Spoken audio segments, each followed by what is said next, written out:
Good morning बच्चों। आज हम सेकंड यूनिट स्टार्ट कर रहे हैं। फर्स्ट यूनिट हमने कल ख़त्म कर दी थी। सेकंड यूनिट है हमारी nutrition, food science and technology, पोषण, खाद्य विज्ञान और प्रौद्योगिकी। ठीक है, तो सबसे पहले हम थोड़ा सा न्यूट्रिशन के बारे में समझ लेते हैं कि न्यूट्रिशन क्या है। न्यूट्रिशन जैसा आपने पिछली कक्षा में भी पढ़ा था, न्यूट्रिशन जिसको पोषण भी कहते हैं, उसके बारे में थोड़ा सा पढ़ेंगे कि न्यूट्रिशन या पोषण क्या है। हमारे शरीर को विकसित करता है, कार्य करने के योग्य बनाता है, संक्रमण के प्रति हमारी प्रतिरोधक क्षमता उत्पन्न करता है, स्वास्थ्यवर्धक यदि हम भोजन खाते हैं तो हम स्वस्थ रहते हैं। ये ही भोजन और पोषण का आपस में संबंध है। ये भोजन हमारी दैनिक आवश्यकताओं से संबंधित है। यदि हम स्वस्थ भोजन खाते हैं और अपने शरीर की आवश्यकता के अनुसार खाते हैं तो वह ही पोषण कहलाता है। जितने हमारे शरीर को आवश्यकता है उतना ही भोजन हमें मिलता है, और जितने पोषक तत्वों की हमारे शरीर को आवश्यकता होती है और वह सभी पोषक तत्व हमें मिलते हैं तो वह पोषण हमें स्वास्थ्य, खुशहाली और जीवन की गुणवत्ता देता है, और इसी से हमारे जीवन की गुणवत्ता प्रभावित होती है। अब न्यूट्रिशन को थोड़ा सा समझते हैं कि न्यूट्रिशन है क्या। गुड न्यूट्रिशन, सबसे पहले हम देखते हैं कि न्यूट्रिशन है क्या। इसके लिए हम थोड़ा सा समझेंगे कि न्यूट्रिशन है क्या। आपने पिछली कक्षा में भी इसको समझा था, न्यूट्रिशन है क्या। न्यूट्रिशन के लिए हमने लिया सबसे पहले न्यूट्रिशन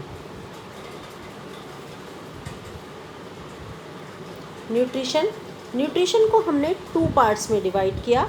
ये आपने लास्ट क्लास में भी पढ़ा था, लेकिन थोड़ा सा आपको रिमाइंड कराया जा रहा है।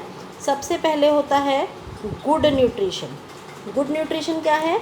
गुड मीन्स अच्छा न्यूट्रिशन, जितनी आपके शरीर को आवश्यकता होती है। और दूसरा आप कह सकते हैं मेल न्यूट्रिशन या कुपोषण। ठीक है, माल न्यूट्रिशन या कुपोषण। गुड न्यूट्रिशन क्या है? जितने हमारे शरीर को आवश्यकता होती है, जितने पोषक तत्वों की, वह सभी पोषक तत्व हमारे शरीर को जब मिलते हैं उसे हम गुड न्यूट्रिशन कहते हैं। लेकिन जब हमारे शरीर को जितने पोषक तत्वों की आवश्यकता है उससे अधिक मात्रा में मिलते हैं तो उसे हम कहते हैं ओवर न्यूट्रिशन। और यदि हमारे शरीर में जितने पोषक तत्वों की आवश्यकता होती है उससे कम हमें पोषक तत्व मिलते हैं उसे हम कहते हैं अंडर न्यूट्रिशन। समझ गए आप? ओवर न्यूट्रिशन और अंडर न्यूट्रिशन क्या है? सबसे पहले गुड न्यूट्रिशन, फिर माल न्यूट्रिशन। माल न्यूट्रिशन को हमने 2 पार्ट्स में डिवाइड किया। First is called over nutrition and second is called under nutrition. इसको आगे समझते हैं आगे ये क्या होता है। देखिए, न्यूट्रिशन के लिए हमने गुड न्यूट्रिशन देखेंगे। सबसे पहले क्या होता है? Good nutrition will prevent 95% of all disease. यदि हमारे शरीर में जितने पोषक तत्वों की आवश्यकता है वह सभी पोषक तत्व हमें भरपूर मात्रा में मिलते हैं तो हम 95% डिजीज़ से बच सकते हैं। हमें कोई भी रोग नहीं होगा यदि हम वही सारे पोषक तत्व ले लेते हैं तो। दूसरी तरफा यदि हम पुअर न्यूट्रिशन या माल न्यूट्रिशन लेते हैं, इट मीन्स तो क्या होगा? या तो होगा ओवर न्यूट्रिशन। ओवर न्यूट्रिशन में क्या होगा? हम मोटापे के शिकार हो जाएंगे क्योंकि हमारे शरीर में जितने पोषक तत्वों की आवश्यकता होती है हम उससे ज़्यादा मात्रा में ले रहे हैं। दूसरा, जब हमें जितने पोषक तत्वों की आवश्यकता होती है उससे हम कम मात्रा में लेते हैं तो उसे हम कहते हैं अंडर न्यूट्रिशन। जितने पोषक तत्वों की आवश्यकता थी उतने पोषक तत्व भी हमारे शरीर को नहीं मिले, ये क्या कहलाता है? ये कहलाता है अंडर न्यूट्रिशन। भारत में न्यून पोषित लोगों का अनुपात दिन प्रतिदिन बढ़ता चला जा रहा है। अब आपको ओवर न्यूट्रिशन और अंडर न्यूट्रिशन दोनों समझ आ गए हैं ये क्या होता है। अब देखिए, you can't out exercise a bad diet. यदि आप एक पुअर फूड या पुअर डाइट लेते हो और उसके साथ सोचते हो कि हम एक्सरसाइज कर लेंगे तो आप क्या कर सकते, ये नहीं है कि आप गुड न्यूट्रिशन ले रहे हैं, वो आपकी गुड न्यूट्रिशन के बराबर नहीं है। मीन्स कि बैड डाइट के साथ एक्सरसाइज का भी कोई रोल नहीं है। अब आता है health is the result of investing in good nutrition. यदि हम स्वस्थ रहते हैं, ये किस चीज़ का रिजल्ट है? This is the result of good nutrition. ये अच्छे न्यूट्रिशन का रिजल्ट है। यदि हम फल, सब्जियां, दूध भरपूर मात्रा में लेते हैं तो हम स्वस्थ होते हैं और हमारी जो बॉडी है वो रोगों से दूर रहती है। हमारे देश में दिन प्रतिदिन शिक्षा, रोजगार और पर्यटन के लिए लोग घरों से बाहर निकलते हैं और वो जब बाहर निकलते हैं तो उन्हें भरपूर मात्रा में, जितने मात्रा में पोषक तत्वों की आवश्यकता होती है उतनी मात्रा में भोजन नहीं मिल पाता है, तो वो मेल न्यूट्रिशन के शिकार हो जाते हैं। और वो मेल न्यूट्रिशन के शिकार होते हैं तो या तो वो ओवर न्यूट्रिशन के शिकार हो जाते हैं या फिर अंडर न्यूट्रिशन के शिकार होते हैं। अब हम चैप्टर को स्टार्ट करते हैं। हमारा जो चैप्टर है वो है क्लिनिकल न्यूट्रिशन एंड डाइटेटिक्स। अब आपने न्यूट्रिशन बहुत अच्छे से समझ लिया कि न्यूट्रिशन क्या होता है। अब हम पढ़ेंगे क्लिनिकल न्यूट्रिशन। अब ये क्लिनिकल न्यूट्रिशन क्या होता है? क्लिनिकल मीन्स नैदानिक पोषण। नैदानिक पोषण और आहारिकी मीन्स यदि हमें कोई भी रोग हो जाता है तो हम उस रोग का उपचार किसके द्वारा कर सकते हैं? हम उस रोग का उपचार आहार के द्वारा कर सकते हैं, जिससे पोषण का सरोकार भोजन और खाने के सामाजिक, मनोवैज्ञानिक और आर्थिक पहलुओं से होता है। संक्रमण से रोध क्षमता और सुरक्षा देने तथा विभिन्न प्रकार की बीमारियों से स्वस्थ लाभ पाने के साथ असाध्य बीमारियों से निपटने के लिए उचित पोषण की आवश्यकता होती है। और जब पोषक पदार्थों की प्राप्ति हमें जितनी मात्रा में होती है उतनी मात्रा में नहीं मिल पाती तो शरीर की रोग क्षमता, रक्षा, घाव भरने में प्रॉब्लम होने लगती है, उपचार के उपयोग, अंगों को हमारे सुचारू रूप से कार्य नहीं कर पाते और उन सब कामों में कठिनाई होने लगती है और ऐसे व्यक्ति अतिरिक्त जटिलताओं के शिकार हो जाते हैं। किसके शिकार हो जाते हैं? जब उनको क्लिनिकल पोषण की आवश्यकता कब होती है? जब वो इन सब बीमारियों के शिकार हो जाते हैं। मीन्स उनको प्रॉपर मात्रा में पोषक तत्व प्राप्त नहीं हो रहे हैं। तो हम उनका उपचार किससे करते हैं? भोजन के द्वारा करते हैं, जिस चीज़ की उन्हें आवश्यकता होती है। बीमारी की अवस्था में भी महत्वपूर्ण होता है कि कुछ बीमारियों में पोषण व्यवस्था और उपचार में प्रमुख भूमिका क्या है? क्लिनिकल पोषण ही प्रमुख भूमिका निभाता है। इसमें जो क्लिनिकल पोषण है वो किसका काम करता है? पूरक का काम करता है। अब इसकी थोड़ी सी जो क्लिनिकल पोषण है इसकी इम्पोर्टेंस देखते हैं। क्या है? पोषण की देखरेख को संपूर्ण विश्व में आवश्यकता होती है। स्वास्थ्य समस्याएं, बीमारियां, उनका उपचार पोषण स्थिति को कई प्रकार से प्रभावित करते हैं। यदि किसी भी व्यक्ति को प्रारंभ में क्रिया प्रारंभ होती है तो स्वास्थ्य समस्याएं बढ़ने लगती हैं और अन्य क्रियाएं भी उसको प्रभावित करने लगती हैं और उस स्थिति में हमें नैदानिक पोषण की आवश्यकता होती है। और नैदानिक पोषण या क्लिनिकल न्यूट्रिशन ये प्रमाणित करता है कि जो भी मरीज बीमार हैं उनको जो पोषण है उसको प्रबंध किया जाए और यदि सही समय पर सही उनको क्लिनिकल पोषण मिल जाता है तो वह व्यक्ति पूरी तरह से ठीक होने प्रारंभ हो जाते हैं।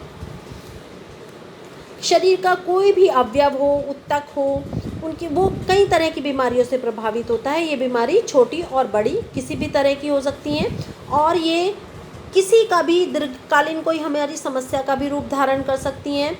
और हमें इसके लिए ये समुचित रूप से ये निश्चित करना होता है कि वो उस व्यक्ति को प्रॉपर रूप से पोषण मिल रहा है या नहीं मिल रहा है।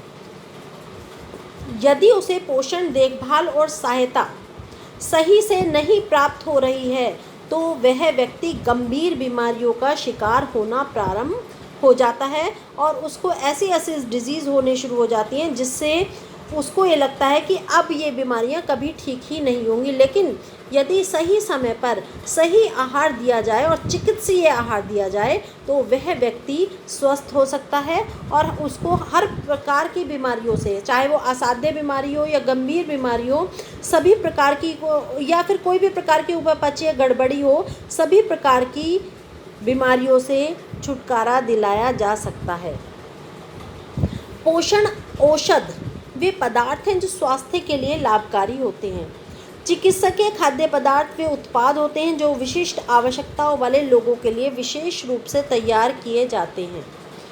अब देखिए, जो आहार विशेषज्ञ होते हैं, जो डाइटिशियन होते हैं, उनका काम होता है कि क्या करना, जितने भी दिशा निर्देश हैं और जो भी बीमारियां हैं उनके अकॉर्डिंग उनको आहार उपलब्ध कराना। जैसे कितनी मात्रा में उनको विटामिन्स देना है, कितनी मात्रा में उनको सोडियम देना है, कितनी मात्रा में कार्बोहाइड्रेट्स देने हैं, कौन सा न्यूट्रिएंट कितनी मात्रा में उस व्यक्ति को उस बीमारी की अवस्था में आवश्यक होता है, ये सब काम डाइटिशियन का होता है। डाइटिशियन के अकॉर्डिंग उसका डाइट प्लान बनाया जाता है कि उस व्यक्ति को उतने पोषक तत्व प्राप्त हो रहे हैं या नहीं हो रहे हैं। अब आता है ग्रोथ एंड डेवलपमेंट। बच्चा छोटे से बड़ा हो रहा है, उसकी ग्रोथ हो रही है, पहले वो गर्भावस्था में था, नवजात हुआ, बाल्यावस्था में आया, ठीक है। यहाँ पर उसको पोषण स्थिति बनाए रखने के लिए स्वस्थ रहने में जो मदद मिलती है कि वह पूरी तरह से उसको पोषक पदार्थ मिलते रहें और उसका विकास और उसकी वृद्धि सही समय पर जितनी आवश्यक है उतनी होती रहे, तो इसके लिए उसको किसकी आवश्यकता होती है, पोषण की आवश्यकता होती है। लेकिन और ये सब काम किसका होता है, ये काम होता है आहार चिकित्सक का। उसके अलावा देखिए stages of growth and development, सबसे पहले प्री टर्म न्यूबॉर्न देखिए आया, फिर देखते हैं न्यूबॉर्न चाइल्ड, फिर इन्फेंट चाइल्ड, फिर toddler child, preschool child, school age child, और फिर उसके बाद आता है एडोलेसेंस। अब इतनी सारी स्टेज हैं, इन सभी स्टेजेस में उसको किसकी आवश्यकता है, पोषण और आहार चिकित्सा की सही समय पर सही उपयोग की, जिससे उसकी ग्रोथ और डेवलपमेंट सही समय पर होता रहे। उसके अलावा ये तो डेवलपमेंट स्टेजेस हो गई।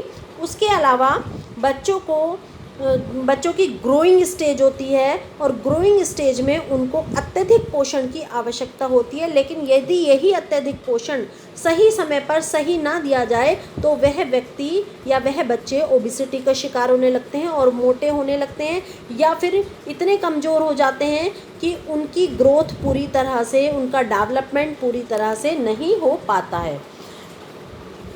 यहाँ पर एक जो डाइटिशियन है उसका रोल सबसे ज़्यादा इम्पॉर्टेंट होता है डाइटिशियन का, कि यदि व्यक्ति को कोई भी रोग है, यहाँ पर यदि किसी व्यक्ति को कोई रोग है, मान लीजिए उल्टी है, दस्त है, भोजन एलर्जी है, रक्तता है, बुखार है, टाइफॉइड है, टीबी है, अल्सर है, और या फिर एसिडिटी है, या हृदय जलन है, मिर्गी है, या फिर और लीवर की प्रॉब्लम है, किडनी की प्रॉब्लम है, ऑस्टियोपोरोसिस है, मोटापा है, इनके लिए इनको सही समय पर सही पोषण की आवश्यकता होती है।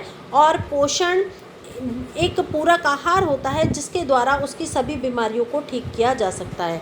अब जो आहार चिकित्सक है, ये जो आहार चिकित्सक बैठी है, इस आहार चिकित्सक का रोल क्या है?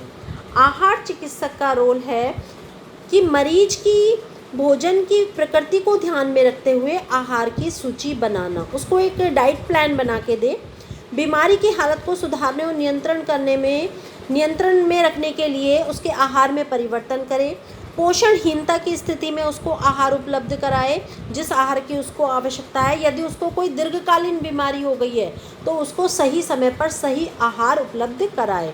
ये एक डाइटिशियन का रोल होता है। डॉक्टरी पोषण और आहारिकी का अध्ययन व्यवसायों को प्रभावित करता है, सक्षम बनाता है। जीवन चक्र के विभिन्न स्तरों में पोषण की आवश्यकता के लिए सही तरह से आहार की योजना बनाने का काम एक डाइटिशियन का होता है। यदि डाइटिशियन उसका सही समय पर सही से डाइट प्लान बनाए तो वह व्यक्ति सभी बीमारियों से निदान पा सकता है। बीमारी की विभिन्न स्थिति में मरीज की भौतिक दशा जो होती है वो बिगड़ती रहती है। उस समय पर उसके साथ कोई भेदभाव ना करते हुए उसके आहार में सही से परिवर्तन लाना चाहिए। खिलाड़ियों के लिए विशिष्ट परिस्थितियों में जिस आहार की आवश्यकता होती है वह आहार उनके आहार में उपलब्ध कराना चाहिए।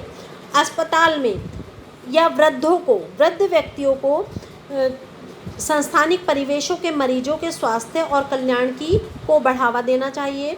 विभिन्न प्रकार के संस्थानिक परिवेशों में, वृद्धजन आवासों में, विद्यालयों में, अनाथालयों में और या किसी डायबिटीज़ के पेशेंट हो कोई, या फिर कोई हृदय रोगी हो, उनकी जटिलताओं को रोकना चाहिए और जीवन की गुणवत्ता को सुधारने में मदद करनी चाहिए। समुदाय में बेहतर स्वास्थ्य और स्वास्थ्य देखभाल संस्थान में बेहतर रोगी हो, उसकी सही से देखभाल हो, उसके लिए सभी तरह की सुविधाएं उपलब्ध करानी चाहिए। ये सब काम किसका है? स्टूडेंट है, स्टूडेंट पढ़ रहा है, स्टूडेंट को कौन कौन सी चीज़ों की आवश्यकता है, उसका माइंड ग्रो कर रहा है, उसको अधिक मात्रा में प्रोटीन चाहिए, ये सब काम होता है किसका? डाइटिशियन का। या आपकी कम्युनिटी है, कम्युनिटी में कौन सी चीज़ की, कम्युनिटी में किन किन पोषक तत्वों की आवश्यकता है, उनका ध्यान रखना चाहिए, जिससे उनको सही समय पर सही पोषक तत्व प्राप्त होते रहें। ये ध्यान में रखना चाहिए कि चिकित्सक ही रोगी की चिकित्सकीय आवश्यकताओं, जिसमें पोषण भी सम्मिलित है, को पूरा करने के लिए मूल रूप से उत्तरदायी होता है। आहार विशेषज्ञ, जो आहार विशेषज्ञ है, इसका मूलभूत उत्तरदायित्व है, क्या उत्तरदायित्व है? कि रोगी की पोषण स्थिति का मूल्यांकन करें, पोषण आवश्यकताओं को ध्यान में रखें, विभिन्न बीमारियों में, रोग में, अवस्थाओं में पोषण आवश्यकताओं को परिवर्तित करना चाहिए, उनका विश्लेषण करना चाहिए और ये सुनिश्चित करना चाहिए कि रोगी को उचित आहार, पर्याप्त पोषण, देखभाल मिल रहा है या नहीं मिल रहा है। यहाँ पर हम इस पोषण को ख़त्म करते हैं। अभी ये चैप्टर ख़त्म नहीं हुआ है, इस चैप्टर को इसके बाद कल कंटिन्यू करेंगे। ठीक है, थैंक यू बच्चों।